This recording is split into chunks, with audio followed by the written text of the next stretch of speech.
Bonjour et bienvenue dans Politique sur France 24 en partenariat avec Slate.fr et avec son directeur Jean-Marie Colombani. Bonjour Jean-Marie. Bonsoir Marc. Alors au menu cette semaine, le Rassemblement national voulait profiter de sa niche parlementaire pour proposer l'abrogation de la réforme des retraites, mais les choses ne se sont pas passées comme prévu. Quant au ministre de l'Intérieur, Bruno Retailleau, lui veut prouver que ses promesses de serrer la vis sur l'immigration illégale vont devenir des réalités tangibles en sermonnant les prophètes et en courtisant le Maroc.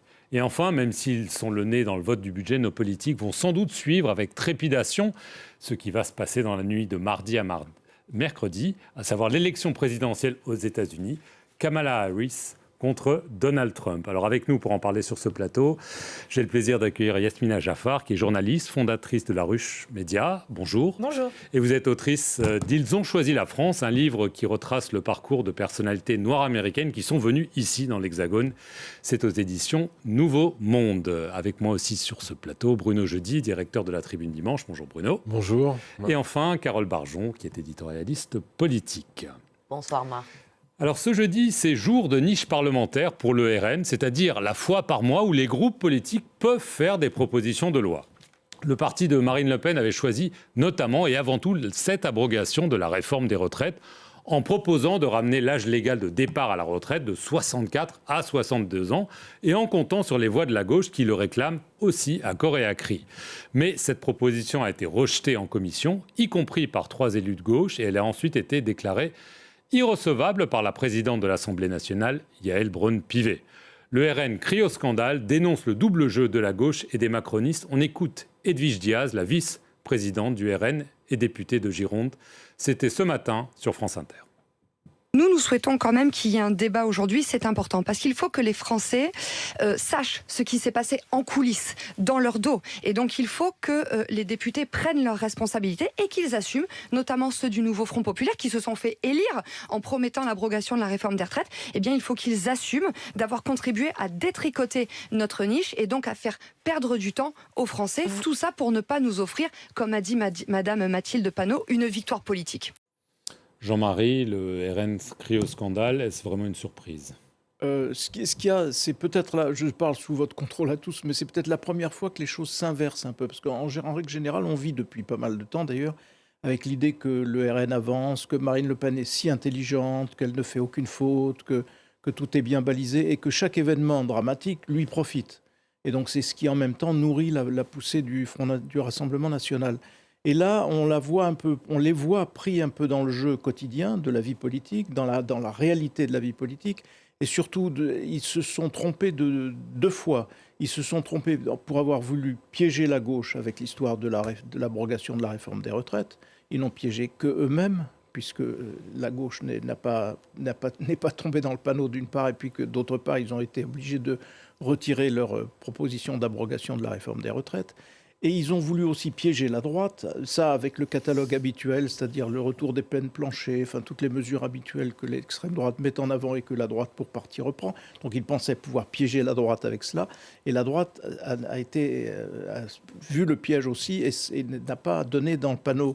Et donc voilà l'extrême droite qui par 2 fois montre qu'elle est un peu inapte à avancer ses propres idées, et en tout cas n'a pas le soutien qu'elle pouvait espérer. Donc, et c'est, me semble-t-il, la première fois qu'on parle maintenant du RN de façon moins sympathique qu'auparavant. Bruno, est-ce que tout cela a à voir avec un contexte plus global ? Évidemment, il y a cette niche parlementaire, tout le monde en parle, mais il y a une situation politique, voire judiciaire peut-être, à prendre en compte pour le RN. Il y a 2 choses. D'abord, c'est vrai que Jean-Marie a raison, ça devait être le grand jour du RN. C'était annoncé depuis quasiment début septembre, depuis l'installation de l'Assemblée.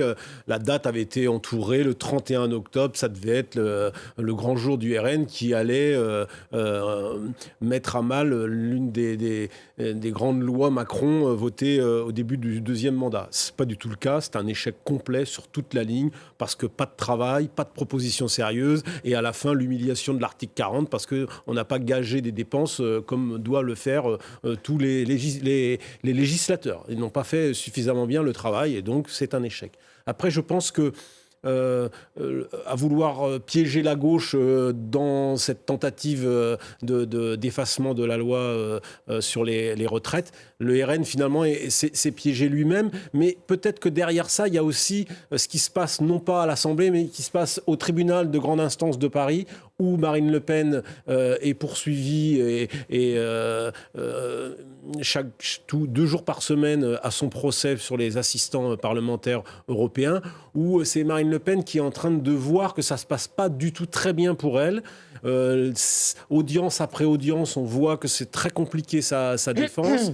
Elle-même se rend compte que beaucoup de ces eurodéputés sont sans réponse aux questions de la présidente et du procureur, et que l'étau est en train de se resserrer autour d'elle, et qu'elle risque gros. Et qu'elle risque gros, peut-être une condamnation, voire pire, une inéligibilité. Et là, ça changerait sans doute la stratégie de Marine Le Pen, qui jusqu'à présent se disait: bon, laissons Michel Barnier s'installer quelques mois et on verra au bout de cette année, puisqu'on ne peut pas dissoudre l'Assemblée. Et qu'en gros, elle avait pas baissé le pouce, mais en gros le soutien moyennement. Et là, peut-être que l'intérêt de Marine Le Pen va changer et qu'elle va revoir sa stratégie, en tous les cas autour d'elle. Mezzo voce, c'est ce qui se raconte, que finalement, est-ce qu'elle ne devrait pas passer, j'allais dire, à la vitesse supérieure et essayer maintenant de faire tomber les gouvernements d'Emmanuel Macron pour le pousser à la démission. Et donc ça, ce serait un gros changement de stratégie pour Marine Le Pen, et auquel cas, ce qui se passe dans l'hémicycle maintenant, ça deviendrait un RN dur, intransigeant, implacable, qui dirait non à tout et qui pourrait bloquer le jeu parlementaire. Carole, c'est vrai qu'on a entendu Jean-Philippe Tanguy ce matin de façon très explicite dire on se dirige vers une motion de censure que nous voterions avec la gauche. Donc est-ce que c'est ce scénario qui se dessine à travers les péripéties de cette niche parlementaire? Si c'est vrai, ça corrobore exactement ce que vient d'expliquer Bruno, parce que là, c'est un virage à 180 degrés.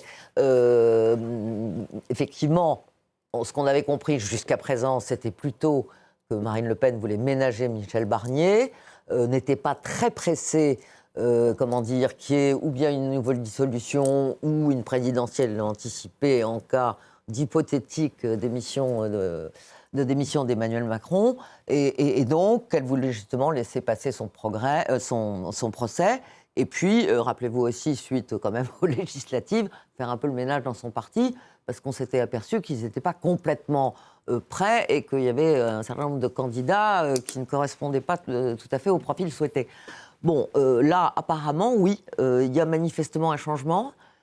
Pour le moment, ça se traduit par un flou artistique, parce que même si c'est la stratégie que vient de décrire Bruno, pour le moment, ça se traduit en fait par une action purement tactique, c'est-à-dire quelque chose d'assez politicien au fond.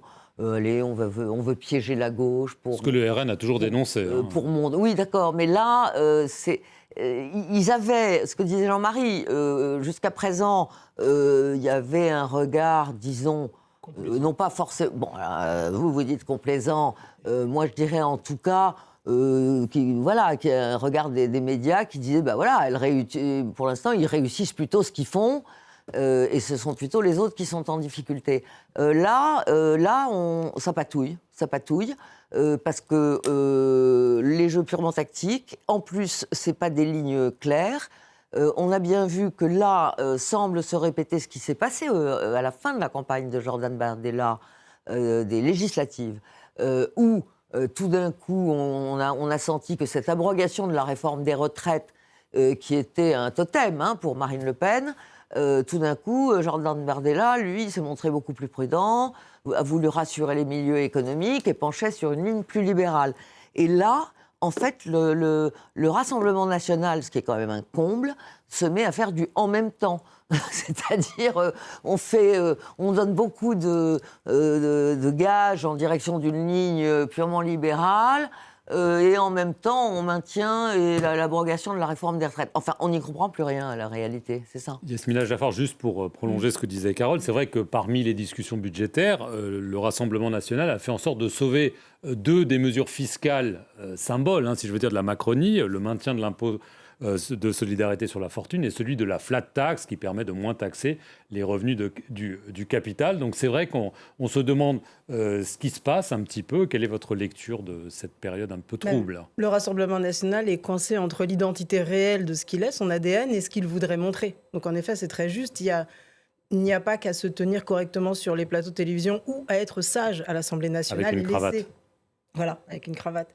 Et laisser l'équipe de Mélenchon et d'LFI être criards et goyards et invectivés et insultés. Donc ça ne suffit pas d'être simplement dans une représentation passive et bien élevée. On se rend bien compte là, à l'expérience et au quotidien, en éprouvant le quotidien, qu'ils ne sont pas à la hauteur. Et bien évidemment, entre les deux tours, on a vu à quel point, c'est très juste, ils n'étaient pas à la hauteur, ils n'avaient pas le personnel qu'il fallait, ils n'avaient pas les réactions qu'il fallait, plus la sortie de Jordan Bardella sur les binationaux a fait qu'il y a eu soit un excès de zèle, un excès de confiance, parce qu'ils ont le sentiment d'être le premier parti de France, et peut-être qu'ils le sont, en tout cas les chiffres le montrent pour l'instant, mais qu'ils sont déjà arrivés.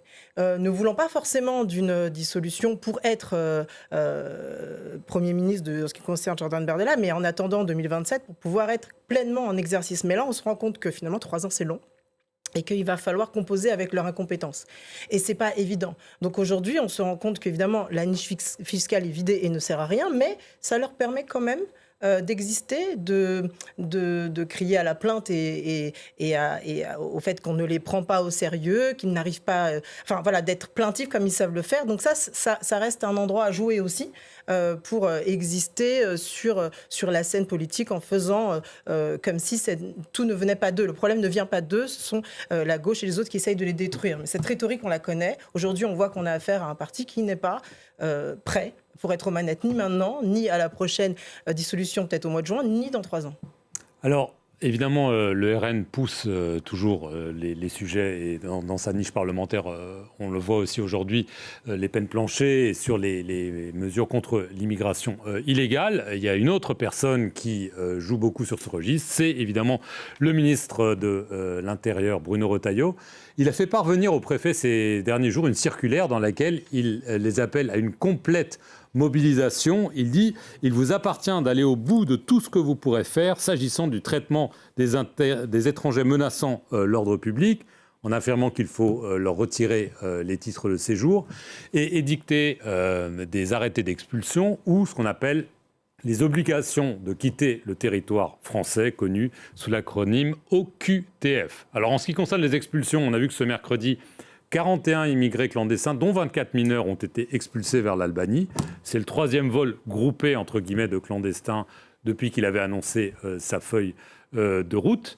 Alors déjà, peut-être un premier commentaire. Bruno, ça rappelle peut-être certains souvenirs à certains, les fameux charters de l'époque de Charles Pasqua. En tout cas, il y a une volonté... Et d'Édith Cresson. Voilà. Voilà. Il y a déjà donc une volonté de marquer les esprits. Non, mais clairement, il y a une volonté politique affichée depuis qu'il est arrivé place Beauvau. Le nouveau ministre de l'Intérieur, Bruno Retailleau, veut être en rupture totale avec ce qui a été fait depuis 2017 en matière d'immigration. Il veut durcir, il veut déjà s'appuyer sur les textes existants pour démontrer l'efficacité et ensuite, sans doute, mais ça c'est un peu Michel Barnier qui lui a dit, sans doute il faudra changer les règles, comme l'a dit Michel Barnier, si ce n'est pas suffisant. Il faut quand même savoir que la France est un des pays qui a le taux de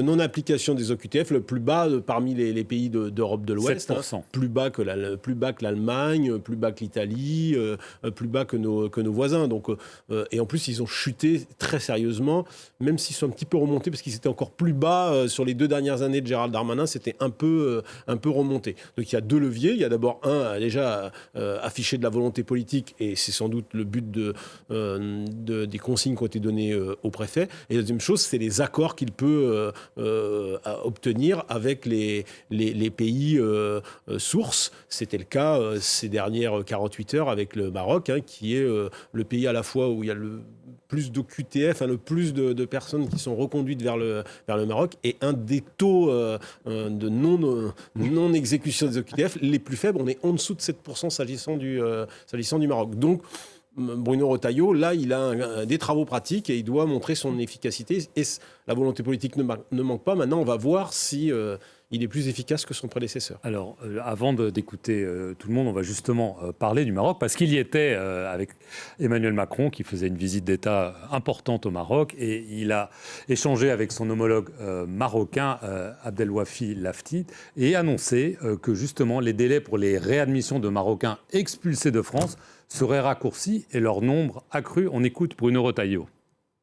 Premier engagement, accélérer les procédures de retour d'individus qui n'ont rien à faire en France et qui présentent un danger pour nos compatriotes français. J'ai encore en tête l'affaire de la jeune Philippine. Elle me hante, cette affaire, et je veux y répondre. Et Mais deuxième chose, augmenter le nombre de retours, ce que l'on appelle des laissez-passer consulaires. Alors eh justement, bien, l'objectif est rempli. Jean-Marie, l'objectif, il n'est pas chiffré. Hein. On va augmenter, j'irai au Maroc autant de fois qu'il faut et tout ça. Il y a beaucoup de volontarisme, mais... C'est plus prudent de ne pas chiffrer. Ouais. Mais on voit- Emmanuel Macron avait promis 100%. Mais hein. vous voyez comme c'est difficile.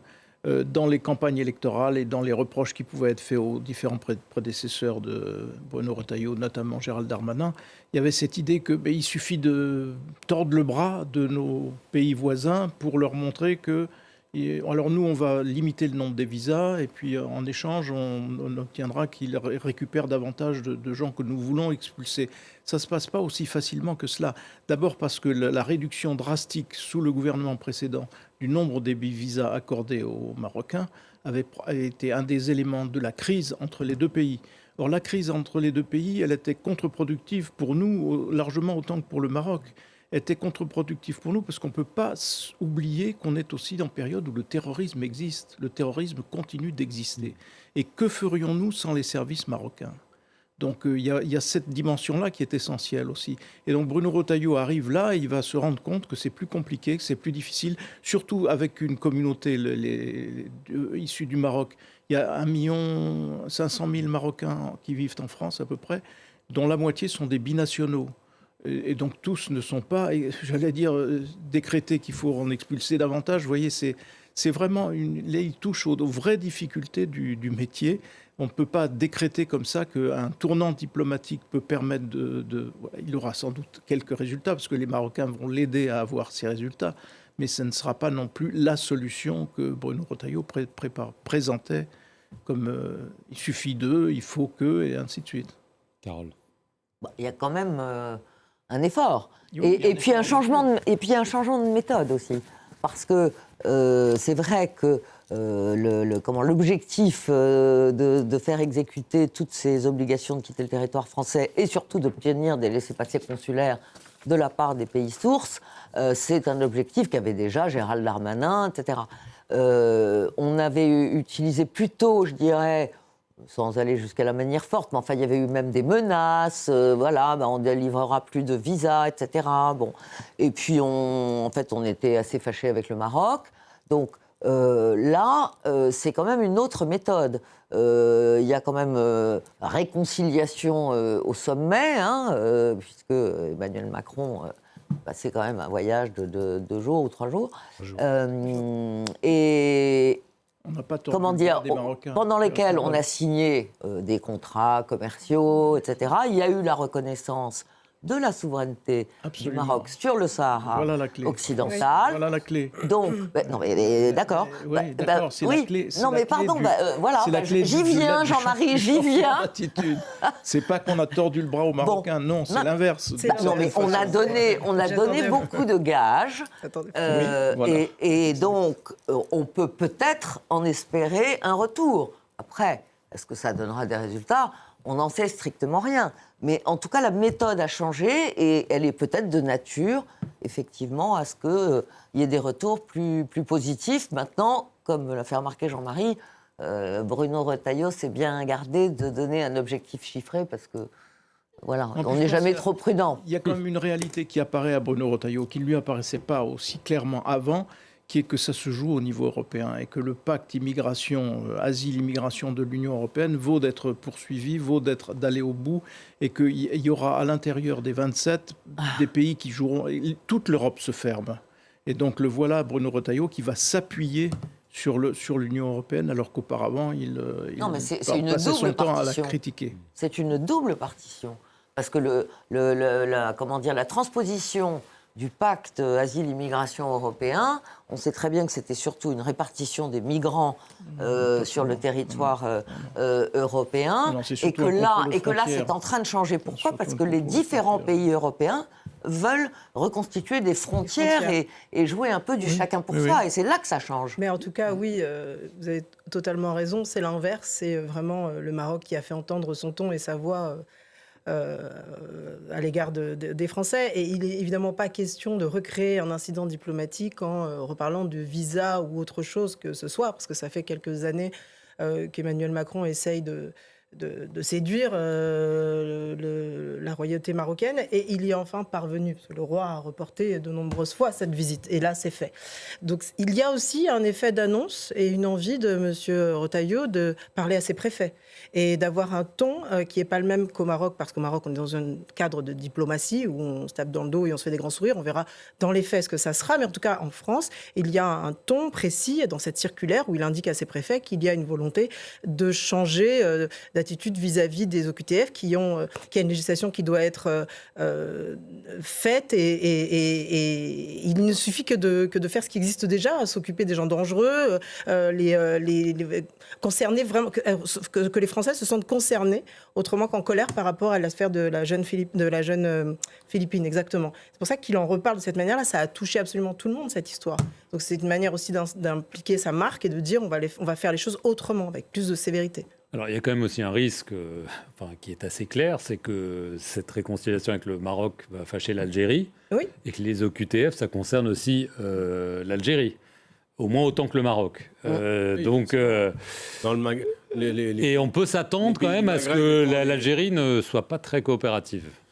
Non, ça c'est sûr que... Elle n'a jamais été. Elle l'est pas tellement. Alors elle l'était là pour le coup. J'allais dire presque qu'il y avait match entre le Maroc et l'Algérie ces dernières années, avec le refroidissement des relations entre la France et le Maroc. Mais ça n'a jamais été très simple avec l'Algérie pour reprendre ces ressortissants expulsés de France. Donc on risque d'avoir ce problème avec. Mais de toute façon, comme beaucoup des pays du pourtour méditerranéen, mais de ce côté-là, de l'Ouest, tout le monde actuellement va négocier directement avec les pays. Madame Méoni vient de passer 3 jours en Libye également pour régler, notamment en plus des contrats commerciaux nombreux là aussi, la question migratoire, de la même manière que Emmanuel Macron vient de le faire au Maroc. L'Algérie, c'est encore une autre situation. C'est un pays qui est plus fermé, un régime différent et avec une histoire franco-algérienne lourde et indépassable. On voit bien que Emmanuel Macron a essayé. On ne pourra pas le lui reprocher, et il n'y a pas eu de bonne volonté en face. Ah oui, ça, c'est une évidence. Aucune bonne volonté en face. C'est l'inverse même. Plus il avançait, plus on lui se faisait taper sur les doigts après. Il y avait, cela dit, juste un mot, dans la visite présidentielle au Maroc, il y a eu une parole bienvenue du président de la République. C'est l'hommage aux soldats marocains qui ont contribué puissamment à la libération de la France. De toute façon, il fallait trouver... Ça n'est jamais enseigné, ou peu exactement. enseigné, mais c'est une réalité forte qu'il est bon de rappeler. Très bien. Eh bien, on va maintenant traverser l'Atlantique. On va parler de cette fin de campagne palpitante, il faut le dire, aux États-Unis. Et c'est donc l'heure de la politique sur les réseaux.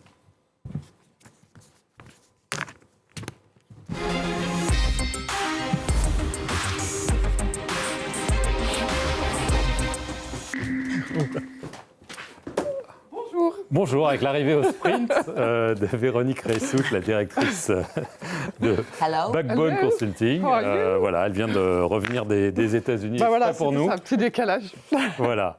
Donc c'est la dernière ligne droite. Mais oui. Moins 5. Alors la campagne, évidemment, c'est sur le terrain, mais c'est aussi sur les réseaux, bien évidemment, peut-être plus que jamais. Plus que jamais. Alors, pour vous donner une idée à quel point c'est serré, vous avez tout suivi, mais The Economist, tous les jours, publie un baromètre, une espèce de rolling, qui permet de suivre en continu et en dynamique les voix projetées. Je vous donne une petite idée, parce que ça, c'est la projection de ce jour.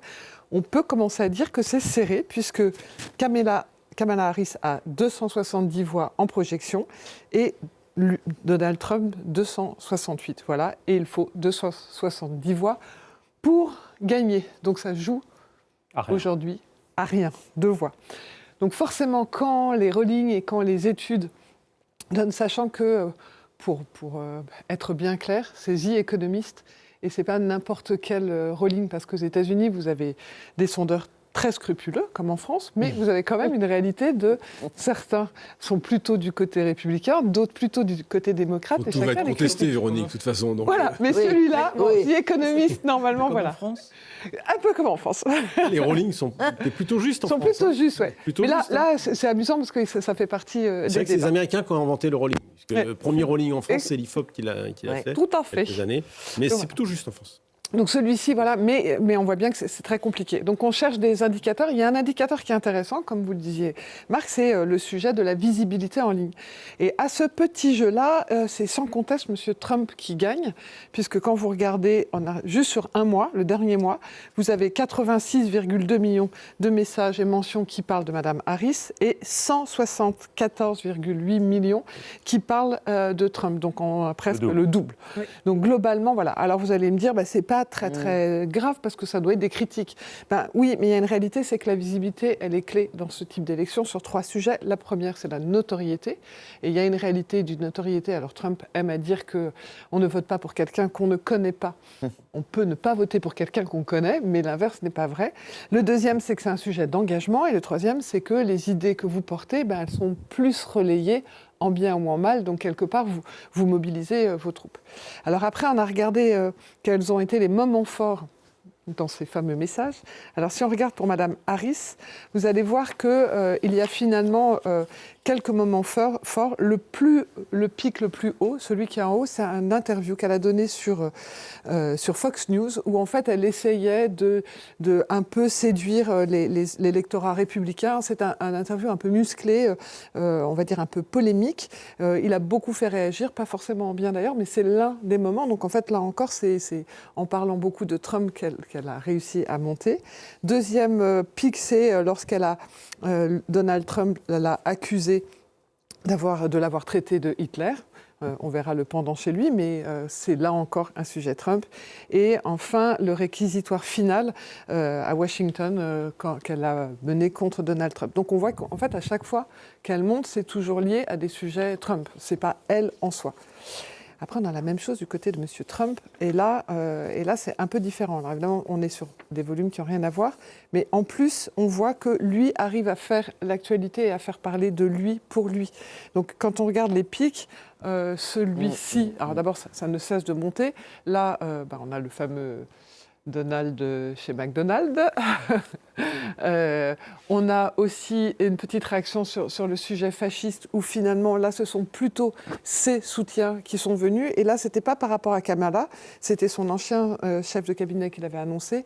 Et ça a mobilisé son électorat qui s'est senti nécessairement attaqué et nécessairement obligé d'aller porter la bonne parole et d'expliquer la vérité.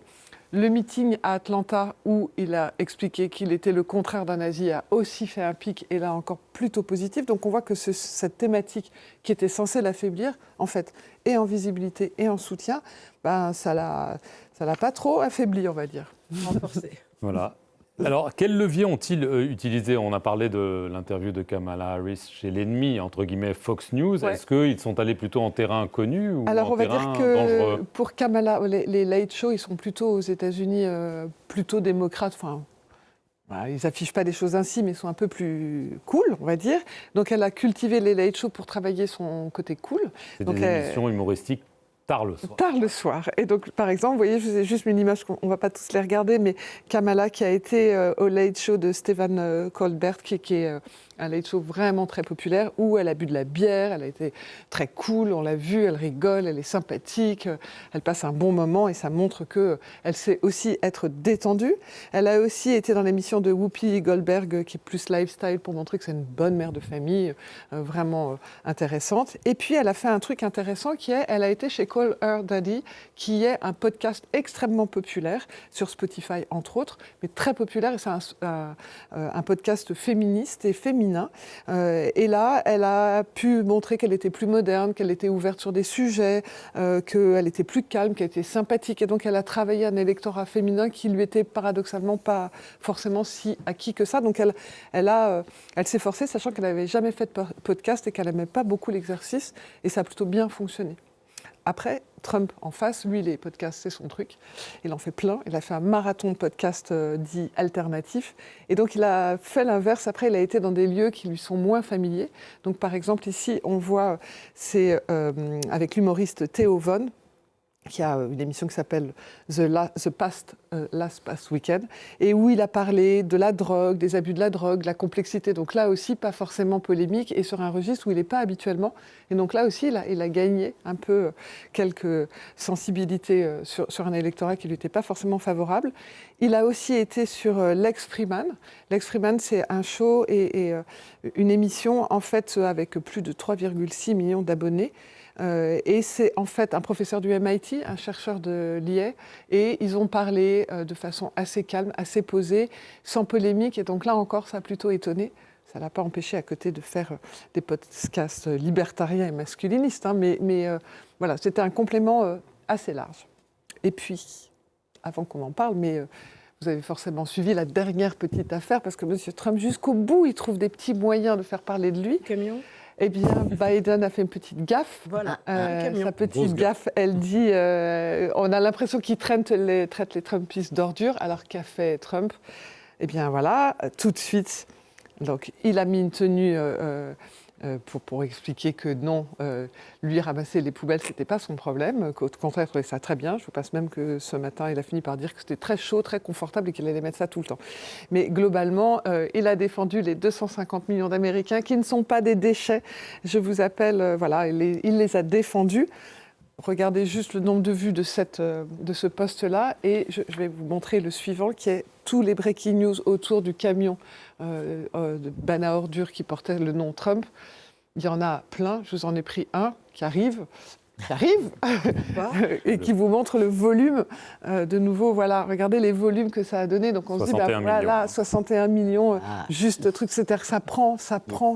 Il sait faire. Oui. Alors vous vous dites, les démocrates, il faut réagir. Et donc là, ils se sont dit, bah, ce qu'on va faire, c'est que nous aussi, on va partir dans la vanne, puisque visiblement, c'est l'ambiance. Et donc certains ont fini par dire, OK, donc vous voyez, en gros, ça dit, sans doute, c'est la meilleure autocritique que l'on puisse faire de soi-même dans l'histoire, puisque Trump en camion poubelle, voilà. Bon, ben voilà, quoi. Et comment vous dire? Voilà. Et c'est à peu près l'image de ce qui s'est passé. Donc voilà. Donc c'était juste pour vous raconter les derniers rebondissements. Mais vu de notre fenêtre, on trouve ça ridicule. Mais il y a une réalité, c'est que ça a tellement peu de points. Ce qui est en train de se passer, que c'est serré, donc... Tout est serré et que ce genre de petites aventures... Et c'est ça qui est un peu tragique, parce que d'abord, Trump est un produit de la télévision. Il est un produit de la télé-réalité. Il sait faire. Il nous le rappelle à chaque instant. C'est un champion. Donc, il a les réflexes de la télé-réalité, et ainsi de suite. Là, ça le montre parfaitement. Mais on en oublie le point central, c'est-à-dire on oublie l'origine du truc. L'origine, c'est ce fameux meeting au Madison Square Garden à New York, où l'un de ses grands soutiens dit que les Portoricains sont des déchets. C'est ça qui devrait faire scandale. Et c'est ça qui... Donc ça fait scandale à un moment, et puis mais il l'avait transformé, je ne sais pas si malheureusement, oui, Joe Biden... En essayant de en rajouter, etc. Et donc ça repart en sens inverse, mais... La réalité, c'est ce meeting extraordinaire au Madison Square Garden. On voit de qui il est entouré, qui parle en son nom. Et c'est une Amérique effrayante, effrayante. Et il y aura peut-être, dans une partie de l'électorat, une réaction par rapport à ce meeting. Parce que c'est trop, quoi. C'est vraiment tous les poncifs les plus... de traiter la vice-présidente de merde, quand même. Oui, et ça n'a pas fait un pli. Absolument. Voilà, donc c'est ça qui est assez extraordinaire. Mais parce qu'en fait, lui, quand il a une attaque, il rebondit et il emmène les gens avec lui. Alors qu'eux, ils vont dire « Ah, t'as pas le droit de dire ça ». Mais non. Il y a un côté, au-delà du masculinisme, il y a un côté parfaitement machiste qu'il fait jouer en défaveur, évidemment, de Kamala Harris, en étant parfaitement insultant pour elle. C'est absolument terrifiant. Mais il a même dit cette nuit que, en fait, même malgré ce qu'elle pense, les femmes, il les défendait. même si elle Il les s'en rendait pas défendrait, compte. qu'elles le veuillent ou Ou non, pas. voilà. Et là, elle a surréagi justement en expliquant que non, il faut leur laisser la possibilité aux femmes de faire ce qu'elles veulent et en tout cas de se défendre elles-mêmes. Ouais, Elles mais ne en sont pas fait- des objets. Mais Le le truc, c'est que problème, ça c'est fait pas que- buzzer. Non, ça fait pas buzzer parce qu'elle essaye d'être dans le fond. Et lui, Tout ça il est que dans la vrai, mais forme. le problème, c'est que Kamala Harris est sur la défensive. Oui, c'est ça. en Elle n'a pas le permanence. choix. Oui, mais quand Et si Non, elle n'a pas le choix. bah, elle aurait Pardon, pu prendre le difficile. lead. on Hein. peut répondre, mais on peut aussi C'est- proposer. Et, Comment proposer dans cette atmosphère elle avait été très positive pendant son débat, et depuis son débat, en fait, Parce que elle ne depuis cesse son de- débat, on voit depuis- les crans sont montés. À chaque fois que ça Les crans sont monte, montés, c'est toujours, normal. elle est en C'est-à-dire réaction par rapport à certains Trump. Elle n'est analystes américains jamais. disent qu'au Elle a fond, tant qu'elle était dans le discours positif, c'est-à-dire dans le discours optimiste, vantant l'Amérique de demain, avec une série de ce côté positif, ça a marché très bien pour elle. Et c'est du jour où elle s'est mise à répondre à Trump Ah, voilà. que Parce qu'on ça a lui- commencé à Parce pâtir. qu'on lui a dit qu'il fallait C'est qu'elle la se personne. défende. Oui, Parce qu'il ben fallait oui, qu'elle parce se qu'elle-même, défende. il fallait Elle avait qu'elle des se défende. reproches. Elle était Elle avait ces traitée de... reproches-là. À chaque Oui, fois qu'il prend mais la parole, elle il dit avait qu'elle a un su faire QI. preuve d'humour, de renvoyer la balle, etc. Quand tous les jours, votre Et- adversaire vous Ouais, parle une de votre campagne, c'est QI en difficile, disant elle que était vous pas avez un forcément QI de préparée. débile, et ainsi de suite, il y a bien un moment où vous vous dites il faut C'est arrêter évident. ça. Enfin, Et malheureusement, vraiment ce niveau-là, malheureusement quoi. c'est de là que date le fait qu'elle patine un peu. Oui, et On c'est verra. vrai que, et on voit, on en parlait, mais ils sont en train de préparer aussi un discours de fond sur, en fait, si on perd, Ah, si on perd, c'est Oui, on les- nous a les- volé, les- on nous bien aura sûr, volé, bien on nous sûr, a- ça, voilà, c'est déjà bien sûr. écrit à l'avance. et- Ce sera le Bruno- Capitole puissance 10. Vu de France et vu d'Europe, qu'est-ce que ça veut dire cette élection? C'est vraiment très important parce que, évidemment, si Trump est élu, Je crois que c'est pas seulement vu d'Europe ou vu de France, c'est vu du monde. Oui, du du monde. Moyen-Orient et C'est d'Ukraine l'élection aussi, qui peut quand même changer le monde. Alors effectivement, en Europe, l'Ukraine, l'OTAN, toutes ces questions de sécurité fondamentales pour la sécurité de l'Europe se poseront. Mais avant ça, c'est plutôt un équilibre mondial qui se joue à travers l'élection de Trump, avec ce qu'il a dit. Il a quand même dit « je serai dictateur un jour ». Il l'a dit, là on tous entendu, donc ça va bien au-delà. Et c'est moins, vrai c'est que clair. la trajectoire de Trump du Capitole, l'invasion du Capitole à sa possible réélection, élection et avec mardi... et avec une polarisation enfin voilà, c'est un pays important et ils sont déchirés, mais on c'est est d'une plus proche de la guerre violence, de sécession c'est que- incroyable. Bien sûr, Je ne sais pas comment ils se réconcilient après, quoi. Ça dit autant d'horreurs les uns les autres.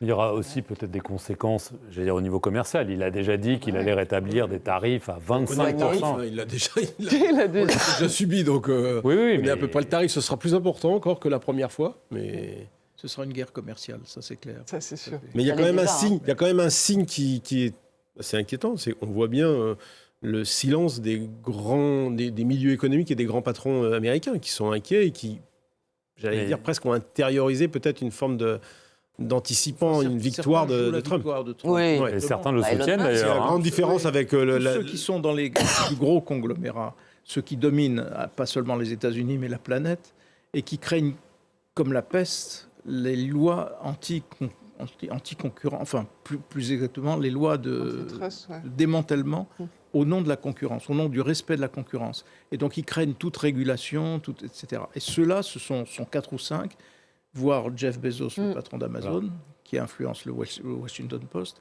et ceux-là ont pris parti pour Trump. Oui. Pour éviter justement, en échange d'une promesse, qu'il ne toucherait à rien. Plus les énergéticiens. C'est vrai que le Washington Post, c'est un grand scandale aux États-Unis, parce que normalement, ça ne se fait pas en France, mais les journaux, très souvent, prennent position pour l'un ou pour l'autre. D'où Et les pour la fameux première fois, baromètres. le Washington Post, qui appartient à Jeff Bezos, ne l'a pas fait. Et ça a créé un énorme scandale. Ils ont perdu beaucoup d'abonnés. Après, c'est toujours la question, est-ce que ça change forcément quelque chose? On peut C'est- s'interroger Jeff aussi. Bezos dit que ça ne change rien, mais Symboliquement, ça montre l'alliance de 4 Oui. ou 5... Oui, c'est symbolique. il y a Elon Musk 4 ou aussi, 5 évidemment. personnes Voilà. qui dominent la scène économique aux États-Unis, leur alliance avec Trump, c'est ça que ça montre clairement. Et même dans la Silicon Valley, il y en a quelques-uns Oui, qui bien sûr, montent, bien sûr. vraiment. Donc, Ouais. disons que ceux qui hésitent, c'est toujours pareil. Comme on voit que c'est sur pas beaucoup, ça joue. C'est ce qu'on appelle l'oligarchie. Voilà. C'est donc, ça. donc je vais évidemment à tous les vous manuels demander de votre sciences politiques. pronostic. Oui, bien Pronostic, sûr. ouais. Impossible. Impossible. À 270, Impossible. 268, Non, c'est là, impossible. c'est impossible. Mais c'est vrai que la fin de campagne Allez, est à l'avantage de Trump. Trump. Là, Oui. moi, je m'interroge même sur la prétendue gaffe de Biden. En même On en temps, reparler, hein, parce même que temps, sur- quelque part, il est cornérisé depuis un moment. Est-ce que En même temps, on ne vient peut pas d'avoir rester des- comme le seul qui a battu On Trump? vient d'avoir les sondages État par État, enfin les 4 ou 5 Oui. États qui comptent. Ah, mais Et c'était donc il y en a un volontaire. qui est la Pennsylvanie. Et la Pennsylvanie, il y a déjà une déclaration de Trump disant il triche. Donc ça veut dire qu'il pense qu'il va perdre la Pennsylvanie. La Pennsylvanie. Donc, les choses ne sont pas jouées. hein. Non, Oui, non, parce que non, celui qui gagne la Pennsylvanie, logiquement, Ouais. peut être rassuré. Donc impossible de faire. Verdict. C'est impossible. Désolé, Marc. Verdict, non, mais je vais essayer de On vous espère une autre faire prendre des risques, mais Et je vois vous- que et vous vous, restez Marc prudent. Et vous? Le verdict sera connu. Je ne sais pas. Ça sera serré, voilà, c'est tout ce que je peux dire. Le verdict, ce sera peut-être dans la nuit de mardi à mercredi, ou peut-être Sûr, ouais. bien plus tard. En tout cas, évidemment, il y aura... La dernière fois, la proclamation avait été le Ça a samedi. duré, hein. ouais. Voilà, ça avait Ouais. été le samedi, Il faut se Ouais. rappeler Al Gore contre Oui, Al Gore. George Bush en 2000. Junior, et où ça avait pris Des- beaucoup Ouais. de temps pour finalement que les habitants de la Floride qui avaient arbitré, mais en dernier C'est la ressort. Cour suprême, surtout. En fait, ils sont calés sur l'apparition de la tribune dimanche. Quoi. Ils savent que c'est là où on aura Voilà, sur cette gentille publicité, on vous verra la semaine prochaine. Évidemment, il y aura une soirée, une nuit électorale spéciale sur les antennes de France 24. Merci à vous et à la semaine prochaine.